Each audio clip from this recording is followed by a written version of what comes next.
ரொம்ப இம்பார்ட்டண்ட். நீங்கள் வந்து அட்டாச்மெண்ட் வச்சுருக்கிறது ஒரு பர்சனோடையோ ஒரு சுச்சுவேஷனோடையோ ரொம்ப அட்டாச்சாக இருக்கீங்கன்னா அதுவும் உங்களை வந்துட்டு ப்ரெசென்ட்டில் இருக்க முடியாது. ப்ரெசென்ட்டில் உங்களால் நல்லா ஹாப்பியாக ஃபுல்லாக you can't live fully present. உங்கள் எனர்ஜி வந்து இங்கேயே இருக்காது. ஸோ அதனால் அட்டாச்மெண்ட்ஸை மேக்ஸிமம் எடுத்துருங்க. எல்லாருக்கூடையும் ஹாப்பியாக இருக்கும்போது ஹாப்பியாக இருங்க.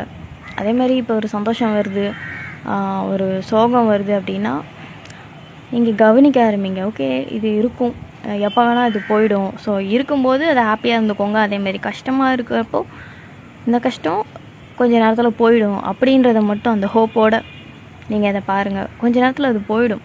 நீங்கள் அதில் டுவெல் ஆகி கஷ்டப்பட்டு எனக்கு கஷ்டம் வந்துருச்சுன்னு சொல்லிகிட்டே இருக்கும்போது தான் அந்த எனர்ஜி கொஞ்சம் எக்ஸ்டெண்ட் ஆகும். ஸோ அந்த மாதிரி உங்களுக்கே நீங்கள் வந்து ஐ எம் குட் இனஃப், என்கிட்ட தான் எல்லாமே இருக்குது அப்படின்றத நீங்கள் உணரணும். ஸோ உங்கள் எனர்ஜி எல்லாமே மற்றவங்கக்கிட்ட இல்லை, அது உங்கள்கிட்ட தான் இருக்குது. உங்களோட பவர் உங்கள்கிட்ட தான் இருக்குன்றதை நீங்கள் ரியலாக உணரணும். ஸோ அதுக்கு you need to be fully present. அது மட்டும்தான் வழி.